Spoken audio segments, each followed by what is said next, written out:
Aroma TV के सारे दर्शकों को मैं आज स्वागत करती हूँ।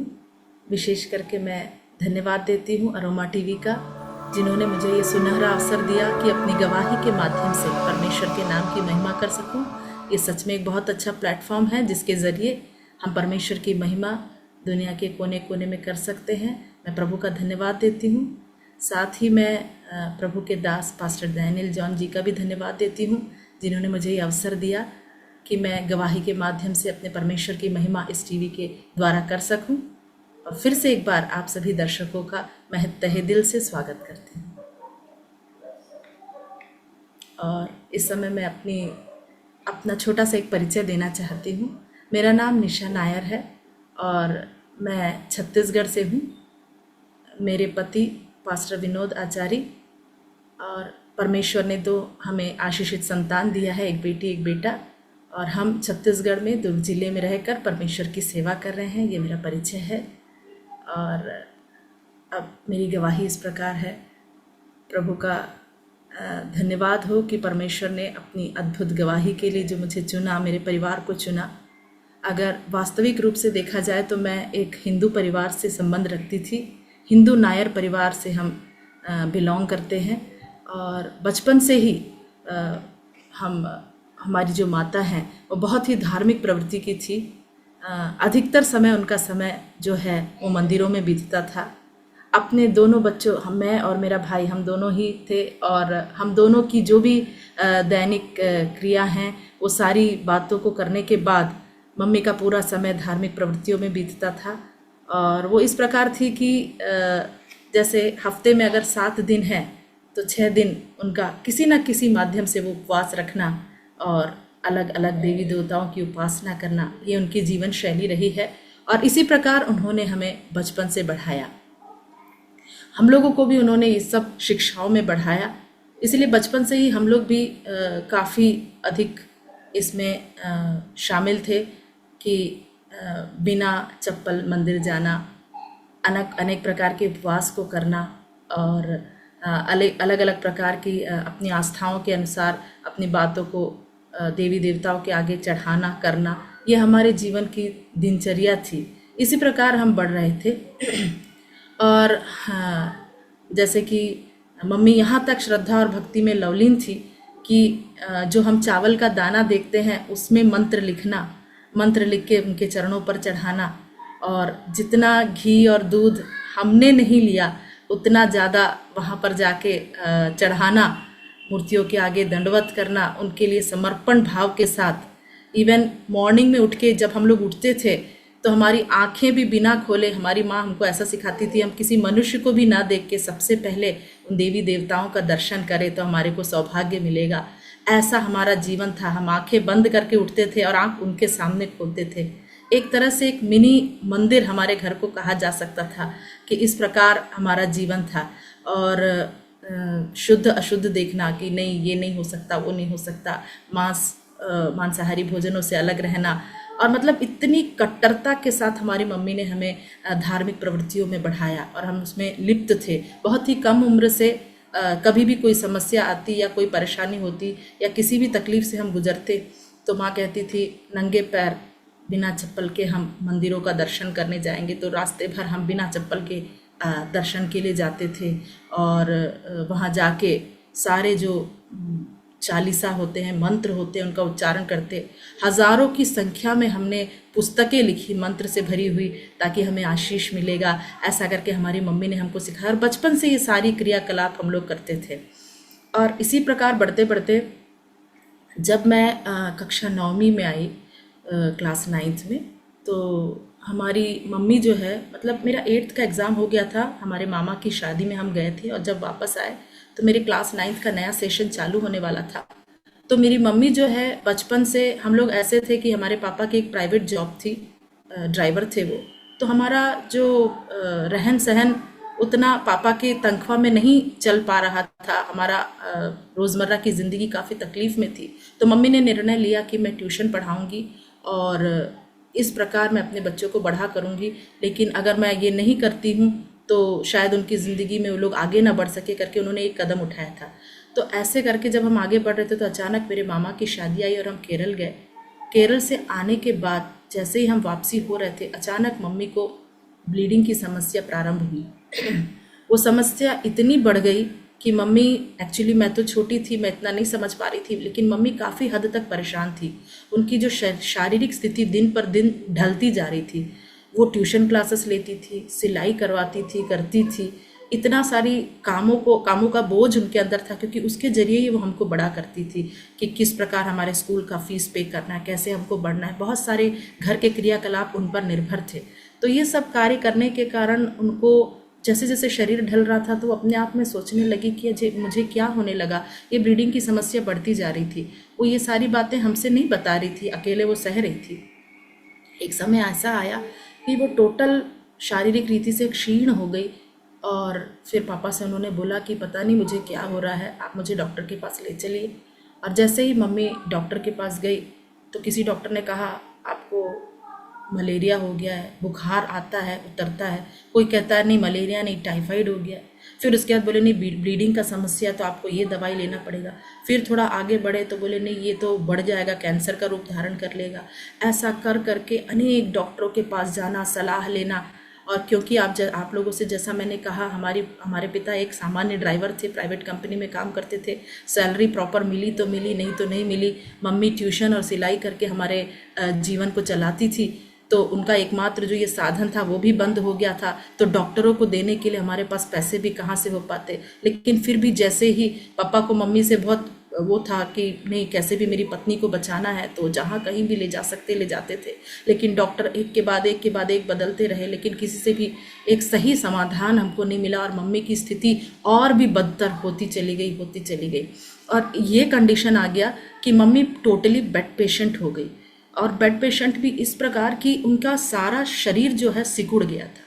सिकुड़ जाने के बाद वो जैसे कि एक छोटा बच्चा होता है बेड में, उस प्रकार उनका शरीर पूरा श्रिंक हो गया, पूरी रीति से वो हाथ पैर मुड़ गया, शरीर पूरा एकदम झुलस सा गया। एक अजीब सी स्थिति हो गई। इस दौरान ट्यूशन के बच्चे आते रहे। सिलाई तो मुझे आती नहीं थी, मैं खुद कक्षा 8वीं पास करी थी, 9वीं में पहुंची ही थी। तो क्योंकि ट्यूशन के बच्चे आ रहे थे, तो उनको मैं आधे रास्ते में, हमारी मम्मी छोड़ नहीं सकती थी, क्योंकि फिर लोग बोलेंगे कि हमारे बच्चों को आधे में आपने छोड़ दिया।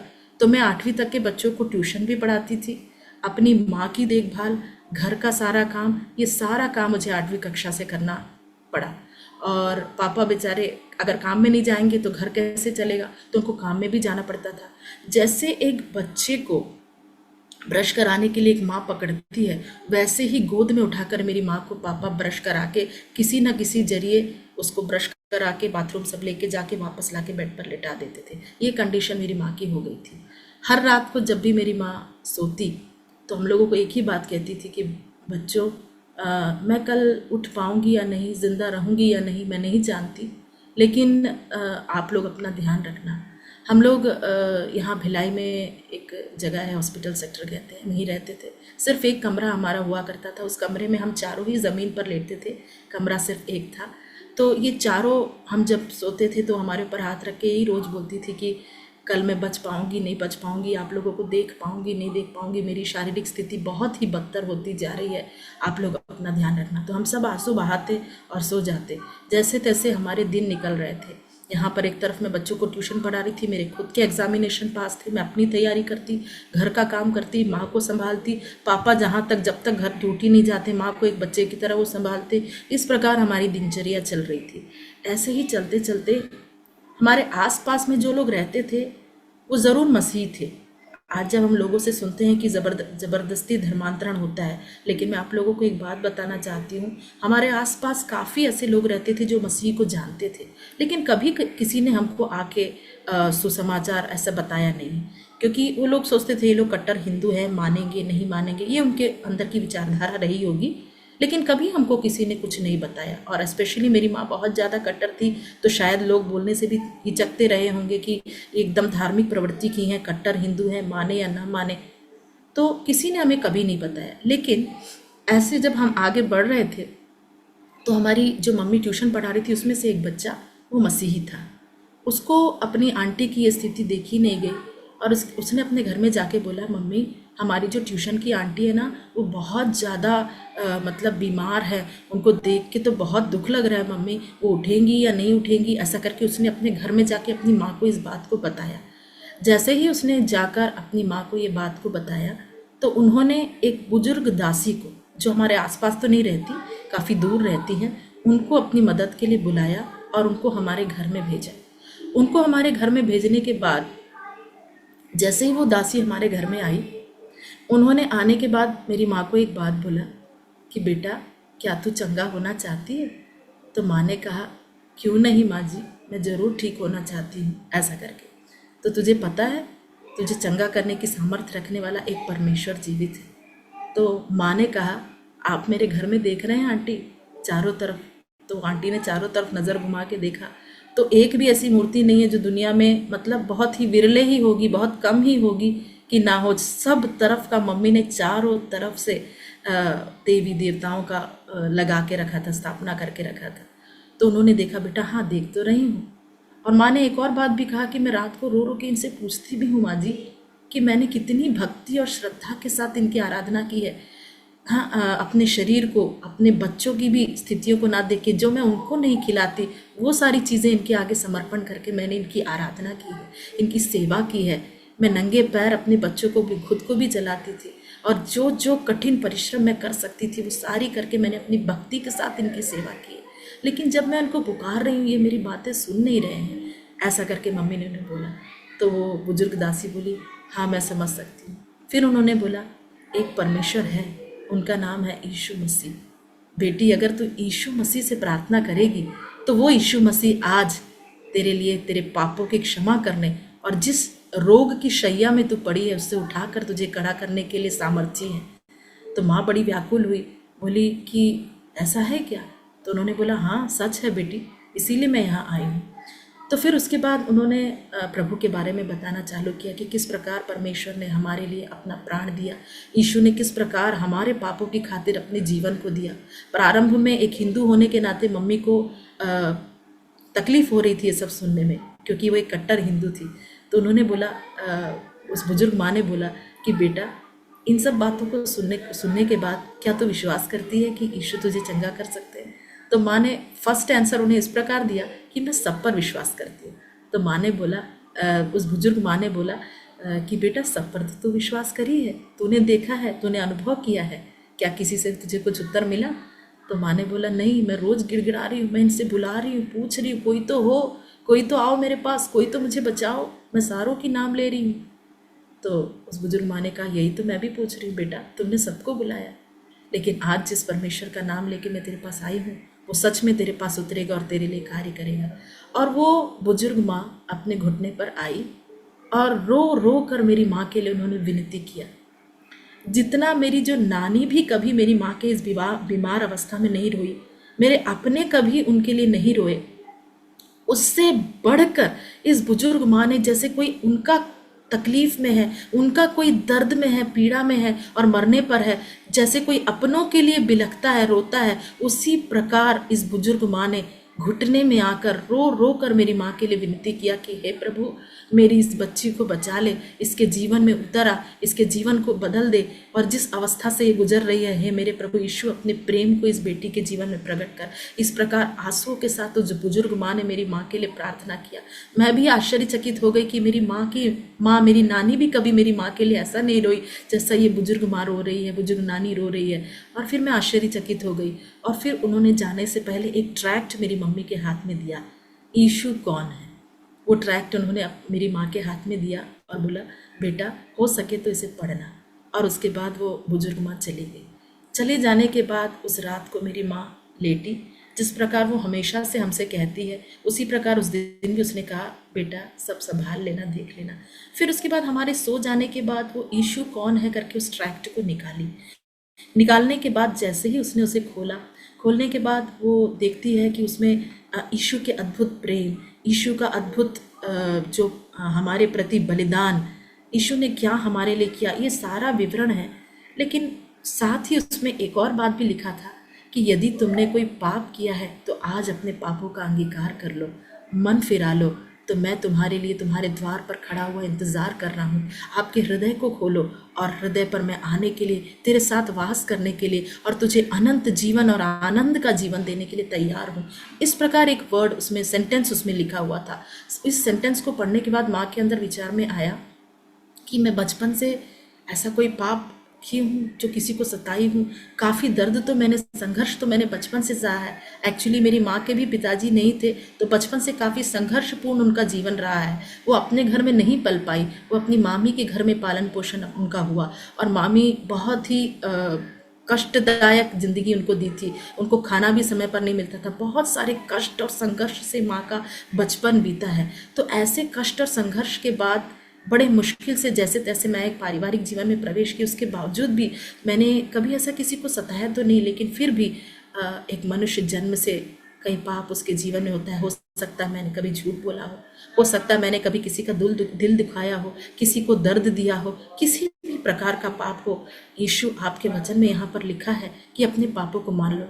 आज जाने या अनजाने में जो भी पाप मेरे जीवन में हुआ है, इस कहे हुए कथन के अनुसार मैं आज अंगीकार करती हूँ कि मैं एक पापी हूँ। और माँ ने उस दिन अपने जन्म से लेकर अब तक के उनके समय के सफ़र के सारे पापों का अंगीकार किया और परमेश्वर के सामने मान लिया कि मैं एक पापी हूँ, और कहा कि यदि आप एक सच्चे परमेश्वर हैं, आपने देखा है ना मैंने किस प्रकार सारे आराधकों की आराधना कर करके किस प्रकार अब तक की ज़िंदगी दी है। अगर आप एक सच्चे परमेश्वर हैं तो आज रात को मुझे दर्शन दीजिएगा, जिससे मैं जान सकूं कि आप ही हैं एकमात्र परमेश्वर जो दुनिया को उसके पापों से छुड़ाते हैं, उसके रोग से बचा लेते हैं। इस प्रकार की एक प्रार्थना मम्मी ने व्यक्तिगत रीति से उस ट्रैक्ट को पढ़ने के बाद की, और जैसे हम लोग सो जाते हैं उस रात को हम सब सो गए। हमारे सो जाने के बाद रात को 12 बजे के बाद मम्मी को एक आवाज़ आती है जैसे कि कोई दरवाज़ा खटखटा रहा है। तो जैसे ही दरवाज़ा खटखटा रहे थे तो मम्मी को ऐसा लगा कि कोई खटखटा रहा है, तो वो आसपास में देखने लगी। मैं, पापा और मेरा भाई, हम तीनों ही गहरी नींद में थे, क्योंकि दिन भर हम काफ़ी सारे काम और तकलीफ़, जो मम्मी को उठाना बैठाना, ऐसे सारे क्रियाकलापों में रहने के कारण कब हमारे शरीर थक जाता, हम सो जाते, हमको भी शुद्ध नहीं रहता था। इस प्रकार हम गहरे नींद में थे। तो वो चारों तरफ देखी, कोई नहीं दिख रहा है। फिर वो सो गई, शायद ये मेरा वहम होगा। जैसे ही वो लेटी, दूसरी बार फिर उनको खटखटाने की आवाज़ आई। तो फिर वो उठ के देखती हैं कि कौन है, तो फिर उन्हें कोई नज़र नहीं आता। तीसरी बार फिर उनको ये खटखटाने की आवाज़ आई, तो बोले नहीं, अब तो कोई है, क्योंकि ये मेरे लोग भी सो रहे हैं, कोई आसपास दिख भी नहीं रहा है। और जैसे ही वो आँख खोली तो हमारा एक ही कमरा, जैसे आप लोगों से मैंने कहा हुआ करता था, तो वहाँ पर एक अलमारी थी। उस अलमारी के बिल्कुल सामने एक इतना तेजोमय प्रकाश, जिसे हम नग्न आँखों से सामना नहीं कर सकते, एक तेज प्रकाश उनके सामने प्रकट हुआ। और उस प्रकाश के बीच में एक श्वेत वस्त्र धारण किए हुए कोई खड़ा है। तो मम्मी उनको देख नहीं पा रही है, नग्न आंखों से वो देख नहीं पा रही है। वो अपने आंखों को ऐसा मसल रही है कि मैं कैसे देखूं, देख नहीं पा रही है, आंख को खोल नहीं पा रही है। जैसे तैसे उन्होंने आंखों को खोला तो एक बहुत ही सुंदर सा रूप, एक श्वेत वस्त्रधारी कोई खड़ा है, और वो बहुत ही चमकदार है, तेजोमय, जो हमारे वर्णन से बाहर है। ऐसे प्रकाश को देखने के बाद उसमें से उन्होंने एक आवाज़ सुना, बेटी तू मुझे बुलाई ना, मैं आ गया। तो तुरंत माँ देखती है, मैंने बुलाया और आप आ गए, आप कौन हैं, ऐसा करके। तो फिर तुरंत बोला, मैं यीशु हूँ बेटी, तूने ही तो मुझे बुलाया था ना। अगर तू सच्चा परमेश्वर है, अगर तू जीवित परमेश्वर है, तो आज रात में मुझसे बातचीत करना। तूने मुझे पुकारा, मैं आ गया हूँ। मम्मी एकदम हैरान हो गई, सन्न रह गई और बोली, आप क्या सच में आप यीशु हैं? बोले, हाँ, मैं तेरी माता के गर्भ से तुझे देख रहा था बेटी, कि कब तू मेरे करीब आएगी, कब तू मेरे चरणों पर आएगी, और मैं तेरे पापों से धोकर तुझे अपनी संतान ठहरा लूँगा। और मैं आज वो दिन पूरा हुआ, आज तू मेरे चरणों पर आई है। तू नहीं जानती, लेकिन तेरी माता के गर्भ में रचने से पहले मैं तेरा परमेश्वर हूँ, और मैं तेरे इंतज़ार में था कि कब मेरी बेटी मेरे पास आएगी। और आज तूने मुझे अपने हृदय से पुकारा, इसलिए आज देख मैं तेरे लिए आया हूँ। मैं ही हूँ जो तेरा पाप उठा लेता हूँ, तेरे रोग उठा लेता हूँ। मैंने अपने आप को तेरे लिए अपना प्राण दिया है, ताकि तू अनंत जीवन पाए, तेरा घराना बचाया जाए। इस समस्त मानव जाति के लिए मैं अपना प्राण दिया हूँ। ऐसा करके उन्होंने बोला और बोला कि मैं ही एकमात्र परमेश्वर हूँ। आज लोग मुझसे अनजान हैं, लेकिन परिस्थितियाँ मेरे करीब उन्हें लेके आ जाती है। परमेश्वर के इस महान बात को सुनने के बाद मम्मी एकदम हैरान होके रोने लगी और उनसे एक और वायदा उन्होंने किया कि तू चाहती है ना कि तेरे रोगों को चंगाई मिले, आज मैं तुझे छूकर तेरे रोग को चंगाई देता हूँ। अब से तुझे कोई रोग या तकलीफ या परेशानी नहीं होगी और मैं तेरा परमेश्वर यीशु तुझे छूकर चंगाई देता हूँ। माँ ने बोला क्या सच में मैं ठीक हो जाऊंगी? और उन्होंने अपने पास जैसे आलिंगन करते हैं वैसे उन्हें मम्मी को अपने पास बुलाया और बुलाकर उनके माथे में चुंबन किया। बोला कि आज से तेरी सारी समस्याओं का अंत है, तेरे सारे रोगों को मैं अपने ऊपर ले लेता हूँ, तेरे सारे पापों के लिए मैंने अपना जीवन दिया है और मैं तेरे सारे पापों को उठाकर तुझे पवित्र करता हूँ बेटी। ऐसा करके माँ को बोला। माँ के खुशी का ठिकाना नहीं था। माँ ने फिर उन्होंने बोला मैंने अपना प्राण देकर तुझे मोल ले लिया है, तू मेरे लिए क्या करेगी? मम्मी ने कहा मेरे जीवन के अंत तक मैं और मेरा घराना हम आपकी सेवा करेंगे, आपकी सच्चाई को दुनिया के कोने कोने में बताएंगे, क्योंकि मैंने सारे धामों को देख लिया, सारे जगह पर चली गई, लेकिन कहीं भी ये प्यार मुझे नहीं मिला, मुझे अपनों से ये प्यार नहीं मिला। मैंने जितनी श्रद्धा और भक्ति के साथ देवी देवताओं की उपासना की, मुझे नहीं मिला ये खुशी जो आज आपने दिया है करके। ऐसा मम्मी ने उन्हें समर्पण किया और बोला कि मैं और मेरा परिवार हे प्रभु यीशु आप ही की सेवा करेंगे। इस प्रकार उनका ये दर्शन समाप्त हुआ और सुबह हमेशा की तरह हम लोग देखे मेरी माँ कहाँ है, क्योंकि हम लोग सुबह उठते थे तो हमें उठाना पड़ता था उनको। मेरी माँ हमसे पहले उठ के उस बच्चे के घर में जिसने हमको सुसमाचार सुनाने के लिए एक आंटी को भेजा था उनके घर में दौड़ गई और उनको बताई कल रात को क्या क्या हुआ। मैं आश्चर्य हो गई, जिस माँ को हमको उठाना पड़ता था, जो मृत्यु शैया में पड़ी थी, जिनको हर दिन ये कह के हमें सोना पड़ता था कि बेटी कल मैं जिंदा रहूंगी नहीं, बेटा मैं कल रहूंगी नहीं, अपने पति को भी वो आश्वासन देती कि मैं रहूंगी नहीं रहूंगी, वो माँ आज हमसे पहले उठकर दौड़ी भागी उधर चली गई और अपने जीवन का, अपने दर्शन का हाल उनको बताया और परमेश्वर की अद्भुत चंगाई जो उन्होंने उस परमेश्वर के द्वारा रिसीव की उसको पूरा उन्होंने बखान किया। तो वहाँ एक प्रभु के दास थे, वो प्रभु के दास ने बोला बेटी तुम्हारे जीवन में प्रभु यीशु मसीह का दर्शन हुआ, तुमने सच्चे दिल से पुकारा, इसलिए जगत के उद्धारकर्ता प्रभु यीशु मसीह ने तुम्हें दर्शन दिया। अब से तुम्हारा पूरा जीवन उस प्रभु के लिए ही समर्पित रहना चाहिए। तो माँ ने बोला ठीक है अंकल जी, ये मेरे लिए अद्भुत है अंकल, मैंने अपने जीवन में बहुत कुछ किया है, मैं आप लोगों को कैसे बताऊं, लेकिन कल का जो दर्शन मेरे जीवन को बदला मैं नहीं बता सकती मेरा जीवन किस प्रकार बदला। और इस प्रकार मृत्यु शैया से मेरी मम्मी को एक नया जीवन मिला। नया जीवन मिलने के बाद हम प्रभु में बढ़े। ये बात प्रभु माँ ने हमें बताया। और जैसे कि आप लोगों को मैंने बताया कि हम लोग हिंदू रीति रिवाज में पले बड़े थे, तो आरंभ में मेरे पापा ने इसका विरोध किया। पापा ने ये साक्षात देखा कि माँ के जीवन में इतनी बड़ी गवाही हुई है, बावजूद उसके उन्होंने क्या किया, इसका इनकार किया, क्योंकि उन्हें बाहर से लोग कहने लगे, क्योंकि हम अब चर्च जाने लगे थे। माँ ने जब जैसे ही मुझे और मेरे भाई को बताया, हमने बिना किसी प्रश्न के उनसे कहा माँ जिसने आपको जीवन से मृत्यु से जीवन की ओर लाया है वही सच्चा परमेश्वर है, हमें इसमें कोई शक नहीं है, कोई अब इसमें हमको कुछ प्रश्न करने की ज़रूरत नहीं है कि हम क्या करें क्या नहीं करें, यही वो सच्चा परमेश्वर है। माँ आपके इसी परमेश्वर यीशु की ही हम आराधना करेंगे। ऐसा करके मैं और मेरे भाई तो मान गए, लेकिन पापा के जीवन में वो चेंजेस जो बदलाव आया वो उनको स्वीकार्य नहीं था, क्योंकि वो उस धार्मिक कार्यों को छोड़ना नहीं चाहते थे।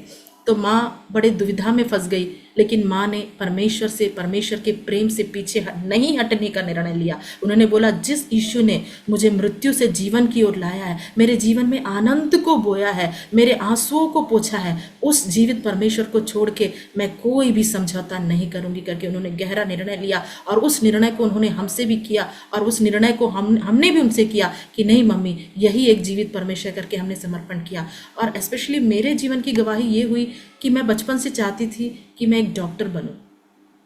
और प्रभु की, भले ही हम प्रभु को नहीं जानते थे, लेकिन ये सच्चे परमेश्वर का ही अनुग्रह था कि मैं हर क्लास में फर्स्ट आती थी। तो मेरा एम था, जीवन का लक्ष्य था कि मैं बड़ी होकर डॉक्टर बनूं। लेकिन जैसे ही मैंने देखा सारे डॉक्टरों ने मेरी माँ का हाथ छोड़ दिया और इस स्वर्ग के स्वर्गीय परमेश्वर ने स्वयं उतर के मेरे उस एक रूम के घर में जिसे कोई मुड़ के भी नहीं देखता था, वहां पर साक्षात परमेश्वर उतर के मेरी माँ को मृत्यु से जीवन की ओर लाए। उसी दिन मैंने समर्पण कर लिया कि अब मेरा शेष जीवन एक सांसारिक डॉक्टर का नहीं परंतु मेरे परमेश्वर की सेवा के लिए होगा। चाहे मैं जहां भी रहूं, मेरी उम्र जरूर कम थी लेकिन मेरे दिल के अंदर एक खुशी, एक प्रेम आ गया था मेरे यीशु के प्रति कि इस यीशु ने जब मेरे संसारिक लोगों ने भी छोड़ दिया, मेरी माँ को इस प्रकार बचाया, इसी यीशु की सेवा मैं करूंगी करके मैंने अपने जीवन में एक व्यक्तिगत समर्पण और निर्णय लिया।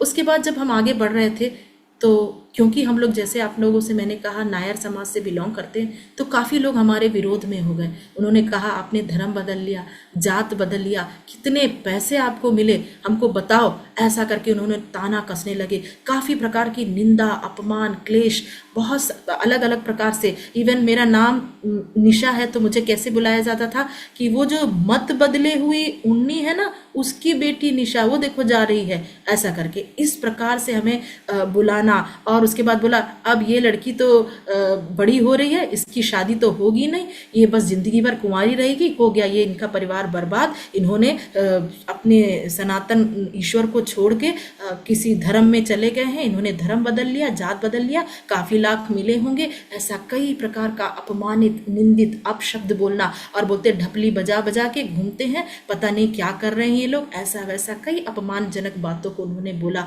और बोला इसकी शादी तो अब होगी नहीं। लेकिन परमेश्वर का धन्यवाद हो, जैसे जैसे हम बढ़ते गए परमेश्वर की सेवा में, परमेश्वर ने अपने उचित और ठहराए हुए समय में, जैसा परमेश्वर के वचन में लिखा है, जो किसी आंखों ने नहीं देखा, ना किसी कानों ने सुना है, ना ही किसी के चित्त में आया है, ऐसी ही बातें हैं जो परमेश्वर अपने लोगों के लिए तैयार करके रखता है। जब लोग हमारी निंदा कर रहे थे, जब हमारे अपमानजनक बातों से हमें दुख दे रहे थे, उन सारे समयों में परमेश्वर हमें ढाढ़स देता रहा। हमने किसी को भी उल्टा जवाब नहीं दिया, हम मुंह बंद किए रहे। यहाँ तक कि मेरे खुद के पिता ने समाज के लोगों को और आरएसएस और बीजेपी के कुछ लोगों को लेके मेरे घर आ गए। खुद मेरे पिताजी ने ये किया और उन्होंने बोला कि किसी ना किसी तरीके से इन्हें हमें फिर से वापस खींचना है अपनी ओर। तो वो लोग आए और आने के बाद मेरी माँ को उन्होंने बोला कि अगर अब से तुम चर्च जाओगी और यीशु का नाम लोगी तो तुम्हारा हाथ पैर हम तोड़ देंगे।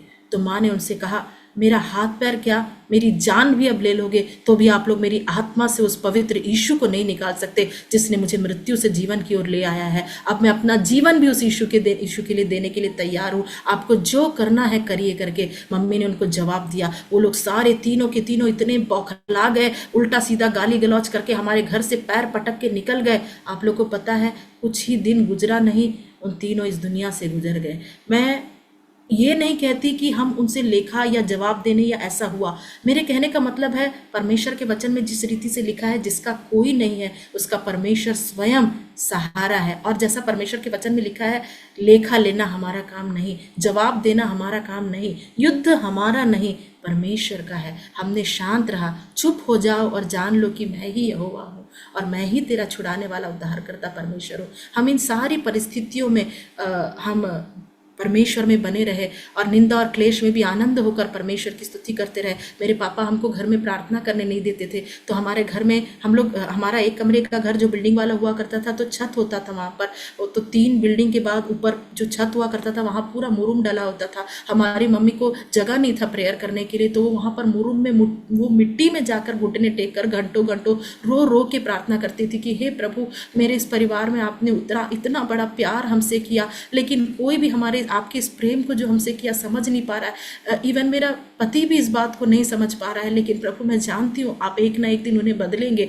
ऐसा घुटना टेक टेक कर प्रार्थना करती थी। मम्मी को चर्च जाना होता था तो पैसे नहीं देते थे। मम्मी चल चल के, मैं, माँ और भाई चल चल के किलोमीटर चल के परमेश्वर की कलीसिया में, चर्च में जाते थे कि कदाचित किसी भी प्रकार से हम कलीसिया में जाए, कलीसिया के लोगों का प्रेम पा सके, क्योंकि वहाँ से जो हमें प्रेम मिलता था वो हमको कहीं से नहीं मिलता था। इस प्रकार हमारी दिनचर्या आगे बढ़ती गई और आया विवाह का प्रश्न, तो सारे लोगों ने, जैसे हमारे परिवार वालों ने हमारा साथ छोड़ दिया। सब ने हमें देख के क्रूस बनाते थे कि हो गए ईसाई, मजाक उड़ाते थे। हमारे परिवार के लोगों ने बोला इसकी शादी नहीं होगी।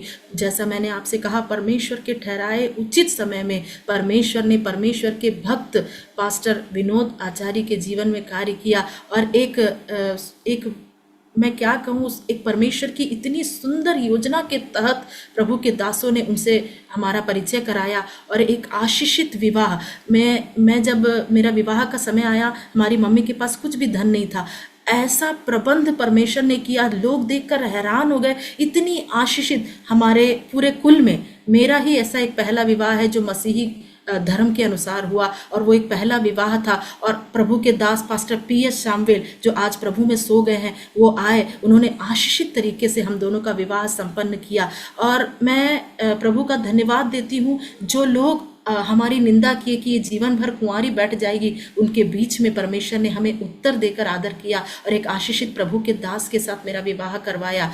आज भी जिन लोगों ने निंदा की, एक गवाही के रूप में आप लोगों को मैं बता रही हूँ, उनकी संतान आज भी अविवाहित है, उनका विवाह नहीं हो पाया है, लेकिन आज विवाह के बाद एक आशीषित जीवन के साथ 2 संतानों के साथ हम यहाँ पर परमेश्वर की सेवा कर रहे हैं। मैं प्रभु का धन्यवाद देती हूँ। और जब प्रारंभ में हम सेवा में उतरे तो ICPF यूथ मिशन में हम प्रभु की सेवा कर रहे थे और जवानों के बीच में हमारी सेवा चल रही थी। उसके बाद प्रभु ने दर्शन दिया कि हम कलीसियाई सेवा में उतरे। इस प्रकार प्रभु के दास और मैं कलीसियाई सेवा में आए और आज हम प्रभु की सेवा में छत्तीसगढ़ ही नहीं, छत्तीसगढ़ के बाहर भी अनेक जगहों में परमेश्वर के सत्य सुसमाचार के साथ खड़े हैं। और जिस परमेश्वर ने हमें बचाया, जिसने हमारे जीवन में अपनी अद्भुत रोशनी को चमकाया, हमें अंधकार से अपनी ज्योति में लेके आया, उस अद्भुत परमेश्वर की गवाही के लिए प्रभु ने हमें तैयार किया, खड़ा किया। और आज हम ग्रामीण सुविशेषीकरण के लिए ग्रामीण जगहों में जाकर परमेश्वर के सुसमाचार का प्रचार कर रहे हैं। इन सारी बातों में प्रभु को महिमा मिले, क्योंकि प्रभु के वचन में लिखा है, जिन्होंने परमेश्वर की ओर दृष्टि की उन्होंने ज्योति पाई, कभी लज्जित नहीं हुए। परमेश्वर ने आज तक बिना लज्जित हुए अपने परम पवित्र हाथों में हमें इस्तेमाल कर रहे हैं, उसके लिए मैं प्रभु का धन्यवाद देती हूँ। और विशेष करके जैसे मेरी माँ ने समर्पण किया, उसी प्रकार आज हमारा पूरा घराना प्रभु की सेवा में है। और जैसा मैंने अपने पिता के बारे में आप लोगों से बताया, जो कट्टर विरोधी थे, वो भी प्रभु की दया से बपतिस्मा ले लिए। परमेश्वर ने उन्हें भी चुना और उन्होंने जान लिया। और आज ऐसा है कि जहाँ भी हम जाते हैं, वो जाके पहले बताते हैं कि परमेश्वर एक ही है और वो है यीशु, वही सच्चा परमेश्वर है। हम बहुत सारी बातों के पीछे भागते हैं, वो नहीं, लेकिन यीशु ही सच्चा परमेश्वर है करके हमसे पहले बढ़कर मेरे पिताजी आज दूसरों को सुसमाचार सुनाते हैं। इस प्रकार मेरे माता पिता, मेरा बड़ा भाई, मैं, हम सब परिवार सहित प्रभु की सेवा में हैं। प्रभु अब तक हमें चलाया है। और विशेष करके प्रभु के दास जो हैं, मेरे हस्बैंड, वो यहाँ के क्रिश्चियन काउंसिल के सचिव पद में हैं। और इस सचिव पद में होने के बाद, जैसा कि आप लोग सब जानते हैं, यूपी के बाद छत्तीसगढ़ में बहुत ज़्यादा सताव चल रहा है। सताव पीड़ित लोगों के बीच में जाते हैं, सुसमाचार जहाँ होता है, जिनको सताया जाता है, ऐसे सताव से पीड़ित लोगों के बीच में जाते हैं और उनके बीच में भी कार्य करते हैं। तो अधिकतर उनका बाहर आना जाना होता है। ऐसे समयों में कलीसिया का संभालने का कार्य प्रभु की दया से मैं करती हूँ। और काफ़ी जवान बच्चे और छोटे बच्चे और बुजुर्ग सभी कलीसिया में आते हैं, उनको काउंसलिंग करना, उनको परमेश्वर के सत्य सुसमाचार से और भी गहराई से जोड़ना, पवित्रता की ओर उन्हें अग्रसर करना, उन्हें उत्तेजित करना परमेश्वर के प्रेम के प्रति, ये मेरा कार्य है, मैं कर रही हूँ। आप लोग मेरे लिए प्रार्थना कीजिएगा। साथ ही मैं संडे स्कूल ऑनलाइन ऑफलाइन लेती हूँ और कई जवानों को काउंसलिंग भी करती हूँ। इसके माध्यम से मैं परमेश्वर की सेवा कर रही हूँ। आप सभी की प्रार्थना इसके लिए मेरे लिए एक बल है, शक्ति है। और प्रभु का धन्यवाद देती हूँ कि प्रभु अपनी सेवकाई के लिए हमें चुना है। ये तो मेरे लिए, सच कहो तो मैं कभी कभी इस बात को सोचती हूँ कि ये जो सौभाग्य हमें मिला है, अगर नहीं मिलता तो आज हम कहाँ होते, हमारी ज़िंदगी बिखर गई होती, आज हम कहाँ होते। मैं उसका वर्णन नहीं कर सकती। इतना बड़ा प्रेम जो परमेश्वर हम जैसे नाचीज़ों के जीवन में प्रकट किया, इस प्रेम को बिना बताए मैं नहीं रहती। जहाँ मैं जाती हूँ, इस सत्य सुसमाचार को जरूर बताती हूँ कि किस प्रकार मेरे परमेश्वर ने मेरे जीवन को बदला, मेरे परिवार के जीवन को बदला, और हमारा शेष जीवन हमेशा हमेशा के लिए उस प्रभु यीशु मसीह के लिए ही समर्पित है। मैं प्रभु का धन्यवाद देती हूँ इन सब बातों के लिए। और विशेष करके धन्यवाद देती हूँ अरोमा टीवी का फिर से एक बार, कि उन्होंने मुझे गवाही देने का ये जो शुभ अवसर दिया और प्रभु की महिमा करने का अवसर दिया। और आप सभी का भी धन्यवाद, आपने मेरे गवाही को सुना और इस गवाही के द्वारा आशीषित हुए। और मेरी ये विनती है प्रभु से कि ये गवाही सारे विश्व में प्रभु के राज्य की महिमा के लिए इस्तेमाल होने का, प्रभु के राज्य की बढ़ोतरी का, उसके सुसमाचार के फैलाव का कारण बन सके, अनेकों के जीवन को बदलने का कारण हो सके, यही मेरी प्रार्थना है। और एक और बात है, अगर आपको मेरी गवाही सुनकर आशीषित लगा या आपको किसी भी प्रकार का कोई प्रश्न हो या फिर आपको किसी भी प्रकार का प्रार्थना रिक्वेस्ट हो तो आप ज़रूर संपर्क कर सकते हैं। मेरा नंबर आप देख सकेंगे इसमें, उस नंबर पे, उस व्हाट्सएप नंबर पे आप संपर्क कर सकते हैं। हम आपके लिए प्रार्थना करेंगे, आपके विषयों के लिए हम ज़रूर परमेश्वर से मध्यस्थता करेंगे और हमारी गवाही के द्वारा आपको आशीष मिला है। मैं प्रभु का धन्यवाद देती हूँ और भी अनेक लोगों के लिए ये गवाही आशीष का कारण हो, यही मेरी प्रार्थना है। आइए उस समय प्रार्थना करेंगे। प्रार्थना में कुछ शब्दों को परमेश्वर की सन्निधि में पहुंचाएंगे। प्रभु से हम प्रार्थना करेंगे, आपके लिए भी मैं प्रार्थना करूंगी। प्रभु जी, धन्यवाद देते हैं सुंदर समय के लिए, आपने जो हमें अवसर दिया आपकी पवित्र उपस्थिति में बैठने का और अपने जीवन में साझा किए हुए जो हमारे जीवन में आपने दिया हुआ गवाही, परमेश्वर की सत्य गवाही इन लोगों के मध्य में पहुंचाने का जो सुंदर अवसर मेरे जीवन में दिया, सौभाग्य दिया, मैं प्रभु का धन्यवाद देती हूँ। और विशेष करके मैं धन्यवाद देती हूँ अरोमा टीवी का, जिन्होंने मुझे ये सौभाग्य दिया कि इस टीवी के माध्यम से अपने जीवन की सच्ची गवाही को मैं आपके लोगों तक पहुंचा सकूं। आज जितने भी श्रोतागणों ने इसे सुना है और अरोमा टीवी के सारे प्रबंधकों से लेकर जितने भी इसमें संचालक हैं, जितनों ने भी इस विषय में अपने कार्य को संपादित किया है प्रभु, और जो लोग सुने हैं सभी के लिए मैं आपसे प्रार्थना करती हूँ। आपका वचन कहता है प्रभु जी, हालेलुया, एक दूसरे के लिए प्रार्थना करो और एक दूसरे को प्रार्थना के विषय में उठाओ, उनके बोझ को, एक दूसरे के बोझ को ले लो। प्रभु, यहाँ पर श्रोतागण जितने भी बैठे हैं उन हर एक के जीवनों को मैं आपके हाथों में समर्पित करके प्रार्थना करती हूँ। होने दीजिए प्रभु ये गवाही सभी के जीवन के लिए बड़ी आशीष का कारण होने पाए। आज यदि कोई दुख में, परेशानी में, दर्द में, निंदा में, क्लेश में अपने जीवन को बिता रहे हैं और प्रभु जी कई प्रकार से उन्हें प्रताड़ित किया जा रहा है, इसके मध्य में प्रभु ये गवाही एक आशीष का कारण हो और साथ ही उनके जीवन में भी ऐसी बड़ी गवाही आप दीजिए ताकि आने वाले दिनों में वो लोग कह सके कि सच में मेरा यीशु मेरे साथ रहकर बड़े बड़े काम किया और परमेश्वर के राज्य की महिमा मेरे जीवन से इस प्रकार हुई कि उसने मुझे अपनी अद्भुत गवाही के लिए खड़ा किया। इस प्रकार अपनी बड़ी गवाही के लिए इन सारे श्रोतागणों को आप इस्तेमाल करने के लिए मैं आपसे तहे दिल से प्रार्थना करती हूँ प्रभु, हालेलुया। क्योंकि हमारा जीवन जो ये है प्रभु, हालेलुया, इस आपका दिया हुआ दान है और प्रभु जी एक बार मनुष्य का जीवन है जो है वो आपकी महिमा के लिए है प्रभु। हमारा शेष जीवन जीना आपके लिए है, मरना आपके लिए है। आपकी महिमा हमारे जीवन से निरंतर होना है प्रभु, और उसके लिए हम जीवन के अंत तक विश्वास योग्य रहे, यही मेरी प्रार्थना है प्रभु। आपने वैसा किया, हम आपका धन्यवाद देते हैं। हम सभी को आप आशीष दीजिए। फिर से एक बार आपके सारे लोगों को आपके हाथों में सौंपते हुए इस प्रार्थना को यीशु मसीह के नाम से धन्यवाद के साथ मांगती हूँ, आमीन। अगले वीडियो में मिलते तक आप सभी को जय मसीह। प्रभु आप सभी को आशीष दें।